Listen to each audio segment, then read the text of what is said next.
Movie के शुरुआत में हमें 20,000 साल पहले का दृश्य दिखाया जाता है, जहाँ पर हम देखते हैं कि यूरोप का एक कबीला शिकार की ताक में है। उनके सामने बहुत सारी जंगली भैंसों का झुंड होता है। उस कबीले का एक मुखिया है जिसका नाम है ताऊ। उस मुखिया का एक बेटा भी है जिसका नाम है केड़ा। वे दोनों भी शिकार पर आए हुए होते हैं। मुखिया सभी को उन भैंसों के झुंड पर हमला करने के लिए बोलता है। उसकी बात मानकर वे सभी भैंसों पर हमला कर देते हैं। वही एक भैंसा ताऊ के बेटे केड़ा की तरफ बढ़ रहा होता है। ताऊ अपने बेटे केड़ा को सामने से हटने के लिए कहता है, पर केड़ा उस भैंसे को देखकर डर जाता है, जिस वजह से वो भाग नहीं पाता। इतने में वो भैंसा केड़ा को सींग में फंसाकर खाई की तरफ भागने लगता है। ये देखकर ताऊ उस भैंसे पर भाला फेंक कर मारता है। हालांकि भाला उस भैंसे को लग जाता है, पर अब काफ़ी देर हो चुकी थी। वो भैंसा केड़ा को खाई की तरफ उछाल देता है। यहाँ से मूवी पास्ट में जाती है। हमें एक हफ्ते पहले का सीन दिखाया जाता है, जहाँ पर हम देखते हैं कि ताऊ का कबीला शिकार पर जाने की तैयारी कर रहा होता है, क्योंकि अब बहुत जल्दी सर्दी पड़ने वाली थी। सर्दी के मौसम में उन्हें कई बार शिकार पर जाना खतरनाक हो सकता था, इसलिए वो सर्दी पड़ने से पहले ही अपने खाने का बंदोबस्त कर लेना चाहते थे। ताऊ चाहता था कि उसका बेटा केड़ा भी इस शिकार पर जाए, ताकि वह आगे चलकर उस कबीले का मुखिया बन सके। पर केड़ा की माता उसे कहती हैं कि हमारा बेटा अभी छोटा है, वह इस लायक नहीं हुआ कि वह शिकार पर जाए। वह ताऊ से उसे ले जाने से मना भी करती हैं, पर ताऊ उसकी बात नहीं मानता। वो कहता है कि वो मेरा यानी मुखिया का बेटा है, उसे आगे चलकर मुखिया बनना है, इसलिए मैं उसे इस शिकार पर लेकर ही जाऊंगा। अगले दिन उस कबीले के सारे मर्द शिकार पर जाने के लिए तैयार हो जाते हैं, जिसमें केड़ा भी होता है। उसके बाद वे सभी शिकार के लिए रवाना हो जाते हैं। वे लगातार दिन रात अपना सफ़र तय करके एक पत्थर के बने स्मारक पर पहुंचते हैं, जहां दूसरा कबीला भी मौजूद होता है। वो कबीला भी इन्हीं की तरह शिकार पर निकला हुआ होता है। ये सभी मिलकर आगे का सफ़र जारी रखते हैं। जैसे जैसे वे आगे बढ़ते हैं, हमें बहुत सारे पत्थरों से बने स्मारकों को दिखाया जाता है। ये स्मारक उन लोगों की याद में बनाए जाते थे जो शिकार के दौरान अपनी जान गंवा देते थे। इन स्मारकों को फॉलो करके उन्हें वापस अपने कबीले तक आने में भी मदद मिलती थी। आगे सफ़र करते हुए उन्हें एक जंगली सूअर मिलता है, जिसे वे सभी मिलकर घायल कर देते हैं। ताऊ अपने बेटे केड़ा को उसे मारने के लिए कहता है, पर केड़ा उस मासूम जानवर को इस तरह बेबस देखकर उसे नहीं मार पाता। ताऊ अपने बेटे को समझाता है कि जो ताकतवर होता है वही जिंदा रहता है। अगर तुम इन जानवरों का शिकार नहीं करोगे तो हम सभी भूख से मर जाएंगे। आगे जब वे सभी रात को डेरा डालकर खाना खा रहे होते हैं कि तभी वहाँ पर एक शेर आ जाता है और उनके बीच में से एक लड़के को लेकर चला जाता है। अगले दिन वे सभी उस लड़के की याद में एक पत्थरों का स्मारक बनाते हैं और शिकार के लिए आगे बढ़ जाते हैं। वे भयानक जंगलों से होते हुए लगातार आगे बढ़ने लगते हैं। इसी तरह आगे बढ़ते बढ़ते वे एक रात एक गुफा में शरण लेते हैं, जहाँ ताऊ अपने बेटे केड़ा के हाथ पर कुछ निशान बनाता है। ये निशान होते हैं आसमान में बनने वाले तारों की स्थिति के बारे में, जिसे देखकर वे ये पता लगाते थे कि उनका कबीला किस तरफ है और उन्हें किस दिशा में जाना है। आगे ताऊ केड़ा को तारों में बनने वाली आकृतियों को पहचानना भी सिखाता है। अगले दिन वे फिर अपने सफ़र पर निकल जाते हैं। उन्हें घास के मैदानों में भैंसों का एक झुंड दिखता है, जिस पर वे सभी मिलकर हमला कर देते हैं। यहाँ पर मूवी प्रेजेंट टाइम में आ जाती है, जहाँ पर एक भैंसे ने केड़ा को खाई की तरफ उछाल दिया था, लेकिन केड़ा उस खाई में नहीं गिरता, बल्कि वहाँ एक पत्थर के सहारे उस खाई की दीवार पर झूल जाता है। ताऊ अपने बेटे को बचाने की कोशिश करता है। इससे पहले कि ताऊ उसकी मदद कर पाता, केड़ा का हाथ उस पत्थर से छूट जाता है और वह दीवारों पर टकराता हुआ एक समतल पत्थर पर जाकर गिरता है। ताऊ अपने बेटे को बचाने के लिए उस खाई में उतरने की कोशिश करता है, पर उसके कबीले वाले उसे ऐसा नहीं करने देते। वो ताऊ से कहते हैं कि तुम हमारे मुखिया हो, हमें तुम्हारी ज़रूरत है। ताऊ सारी रात उस खाई के किनारे बैठकर केड़ा को आवाज़ लगाता रहता है, पर उसे कोई भी जवाब नहीं मिलता।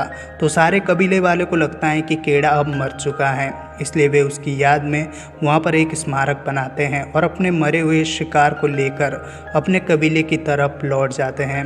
वही केड़ा के पास एक गिद्ध आता है, जो उसे नोच कर खाने की कोशिश करता है। इसी बीच केड़ा को होश आ जाता है। असल में केड़ा मरा नहीं था, बल्कि वह चट्टान से गिरने पर केवल बेहोश हो गया था।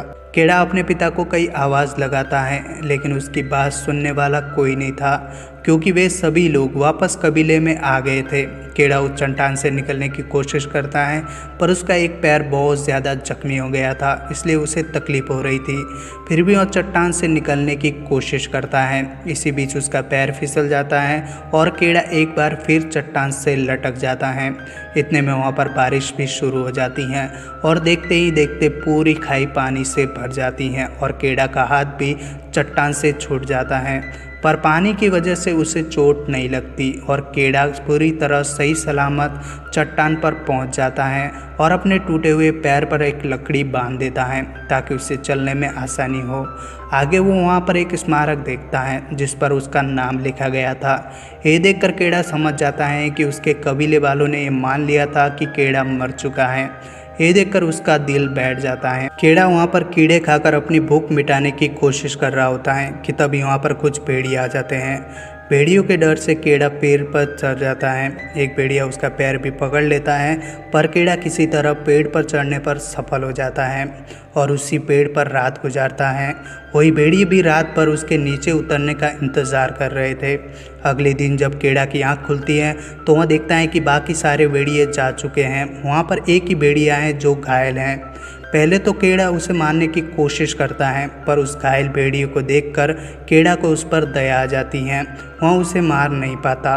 उसके बाद केड़ा उस भेड़िए को लेकर उसी गुफा में आ जाता है जहाँ वो अपने कबीले के साथ एक रात रुका था।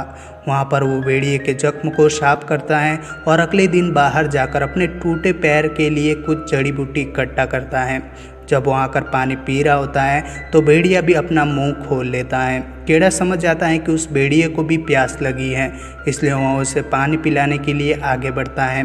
पहले तो वो भेड़िया केड़ा को देखकर गुर्राने लगता है, पर जब केड़ा उसे पानी देता है तो वो भेड़िया उस पानी को पी लेता है। वही केड़ा अपनी भूख मिटाने के लिए जो कीड़े वहाँ पर खा रहा होता है, वही कीड़े वो भेड़िए को भी खाने के लिए देता है। भेड़िया और केड़ा दोनों जख्मी थे, इसलिए वे कई दिनों तक इसी गुफा में रहते हैं। एक रात केड़ा अपने हाथ में बने उन टैटुओं को देखता है जो उसके पिता ने उसके हाथ पे बनाए थे। उन्हीं आकृतियों को वहाँ आसमान में भी देखता है। वह कहता है कि मुझे अब घर जाना चाहिए, मुझे अपने माता पिता से मिलना है। अगले दिन केड़ा अपने घर वापस जाने की तैयारी करता है। वह उस भेड़िए से भी कहता है कि तुम भी अपने घर चले जाओ क्योंकि अब बहुत जल्द बर्फ़ पड़ने वाली है। जब केड़ा अपने घर की तरफ जाने के लिए रवाना होता है तो वह देखता है कि वो भेड़िया भी उसका लगातार पीछा कर रहा है। केड़ा कई बार उस भेड़िए को भगाने की कोशिश भी करता है, पर वो भेड़िया उसका पीछा करना नहीं छोड़ता। आगे वो भेड़िया एक सूअर को देखता है। भेड़िया उस सूअर का शिकार करने की भी कोशिश करता है, पर वह उसका शिकार नहीं कर पाता। केड़ा समझ जाता है कि उस भेड़िए को भूख लगी है, इसलिए वह उसे खाने के लिए कुछ कीड़े देता है। पहली बार वो भेड़िया केड़ा के हाथ से कीड़े खाता है, यानी उन दोनों का रिश्ता मजबूत हो गया है। वे एक दूसरे के अच्छे दोस्त बन गए हैं। आगे वो भेड़िया एक खरगोश का भी शिकार करता है, जिससे वे दोनों अपनी भूख शांत करते हैं और रात को एक साथ ही सो जाते हैं। अगले दिन भेड़िया केड़ा का मुंह चाटकर उसे जगाता है। केड़ा कहता है कि तुम्हारे मुंह से कितनी बदबू आ रही है। एक कहकर केड़ा उसे ज़बरदस्ती नदी में फेंक देता है। अब इन दोनों का रिश्ता बहुत गहरा हो गया था। वो भेड़िया उस नदी में दोनों के खाने के लिए मछली भी मारता है। उसके बाद केड़ा अपने घर की तरफ चल देता है। अब वे दोनों मिलकर शिकार करते हैं। केड़ा उस भेड़िए का नाम अल्फा रखता है। एक रात जब केड़ा और अल्फा आग सेक रहे होते हैं, तभी वहाँ पर कुछ भेड़िए आ जाते हैं। अल्फा उनकी तरफ जाता है। दरअसल ये अल्फा का परिवार है। केड़ा समझ जाता है। वह अल्फा से कहता है कि तुम्हें अपने परिवार के साथ जाना चाहिए। अल्फा भी अपने परिवार के साथ चला जाता है। अगले दिन केड़ा अपने आगे का सफ़र जारी रखता है। अब बहुत ज़्यादा बर्फ़ भी पड़ने लगी थी, इस वजह से केड़ा को बहुत ठंड भी लग रही थी। तभी वो वहाँ पर एक भेड़ियों का झुंड देखता है जो मरे हुए शिकार को खा रहे होते हैं। उनमें अल्फा भी था। बाकी भेड़िए अल्फा को वो शिकार खाने नहीं दे रहे थे। केड़ा उसे पहचान जाता है और उसकी तरफ भागता है। तभी जमी हुई बर्फ़ टूट जाती है, जिससे केड़ा पानी में गिर जाता है। दरअसल ये एक झील थी जो ठंडी की वजह से ऊपर से जम गई थी। अल्फा ये देख लेता है और उसकी तरफ भागता है। अल्फा उसके ऊपर कूदकर बर्फ़ तोड़ने की भी कोशिश करता है, पर बर्फ़ नहीं टूटती क्योंकि झील के ऊपर बर्फ़ की बहुत मोटी परत थी। केड़ा अपने चाकू से किसी तरह उस बर्फ़ को तोड़ लेता है और बाहर आ जाता है। अब केड़ा को बहुत ज़्यादा ठंड लग रही थी, तो वहाँ पर उस ठंड को भगाने के लिए आग जलाता है और अल्फ़ा के साथ ही सो जाता है। अगले दिन केड़ा अपने आगे के सफ़र पे निकलता है, तो वो वहाँ पर एक आदमी को देखता है, जिसे देखकर केड़ा बहुत खुश हो जाता है। जब केड़ा उस आदमी के पास जाता है तो उसे पता चलता है कि वो आदमी ठंड की वजह से मर चुका है। केड़ा उसका धनुष बाण लेकर आगे बढ़ जाता है। आगे लगड़बग के केड़ा और अल्फ़ा पर हमला कर देते हैं। वे किसी तरह अपनी जान बचाकर एक गुफा में चले जाते हैं, पर एक गुफा एक शेर की होती है। शेर केड़ा पर छलांग लगा देता है। इससे पहले कि शेर केड़ा तक पहुंचे, अल्फ़ा शेर पर कूद पड़ता है और वहां शेर से लड़ने लगता है। जब अल्फ़ा और शेर लड़ रहे होते हैं तो केड़ा अपना धनुष बाण निकालकर शेर को मारता है, जिससे शेर की मौत हो जाती है। शेर की मौत के बाद केड़ा अल्फ़ा के शरीर पर मरहम लगाता है और उससे कहता है कि तुम हम में से ही एक हो और मैं तुम्हें ज़िंदगी भर अपने साथ रखूँगा। अगले दिन वापस वे अपने आगे का सफ़र जारी रखते हैं और बहुत ज़्यादा बर्फ़ पड़ चुकी थी। तभी केड़ा वहाँ पर एक स्मारक को देखता है जो उसके कबीले वालों ने अपने पूर्वज की याद में बनाए थे। इन्हें देखकर अल्फ़ा काफ़ी खुश होता है, क्योंकि अब उसका कबीला ज़्यादा दूर नहीं था। वहाँ आगे सफ़र जारी रखता है। बर्फ़ काफ़ी ज़्यादा पड़ रही होती है। वही अल्फ़ा जख्मी होने की वजह से वहीं पर गिर जाता है।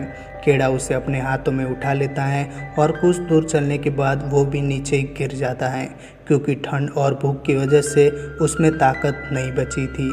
तभी उसे याद आता है उस दिन का जब वो उस शिकार पर आ रहा था और उसकी माँ उसके लिए चिंतित थी। उसकी माँ केड़ा के पिता से कहती हैं कि हमारा बेटा इतना ताकतवर नहीं है कि वो इस शिकार पर जाए। मैं अपने बेटे को खोना नहीं चाहती। केड़ा के पिता कहते हैं कि तुम इसे जितना कमज़ोर समझ रही हो वो उतना कमज़ोर नहीं है। ये सपना आते ही केड़ा की आँख खुल जाती हैं और वो अपनी पूरी ताकत से अल्फ़ा को अपने हाथों में उठाकर अपने कबीले की तरफ चल देता है और कुछ घंटों के सफ़र के बाद केड़ा अपने कबीले में पहुंच जाता है। सभी केड़ा के हाथ में उस भेड़िए को देखकर हैरान हो जाते हैं, क्योंकि पहली बार कोई इंसान जंगली जानवर को जिंदा वहां पर लाया था। जब केड़ा के माता पिता उसे देखते हैं तो वे काफ़ी खुश हो जाते हैं। केड़ा अपने पिता से कहता है कि अल्फ़ा की जान बचाओ। इतना कहते ही केड़ा बेहोश हो जाता है। अगले पल जब केड़ा होश में आता है तो वह देखता है कि वह अपने घर के अंदर है और अल्फ़ा भी उसके पास में लेटी हुई है। तभी उस कबीले की एक औरत भेड़िए के बच्चे को हाथ में लेती है और कहती है कि तुम्हारा इस कबीले में स्वागत है। यानी अल्फ़ा प्रेग्नेंट थी, लेकिन ये बात केड़ा को पता नहीं थी। उसके बाद हमें कुछ महीने बाद का सीन दिखाया जाता है, जहाँ केड़ा अल्फ़ा के साथ बैठा हुआ होता है और अल्फ़ा के बच्चे वहाँ पर खेल रहे होते हैं। यहाँ से एक नए दौर की शुरुआत होती है, जब इंसानों ने जानवरों के साथ दोस्ती करना भी शुरू कर दिया। मूवी के अंत में हमें दिखाया जाता है कि वे कबीले वाले और भेड़िए एक साथ शिकार पर जा रहे हैं और ये मूवी यहीं पर ख़त्म हो जाती है। अगर आपको वीडियो अच्छा लगा तो वीडियो को लाइक और चैनल को सब्सक्राइब ज़रूर करना। मिलते हैं अगले वीडियो में, तब तक के लिए बाय बाय।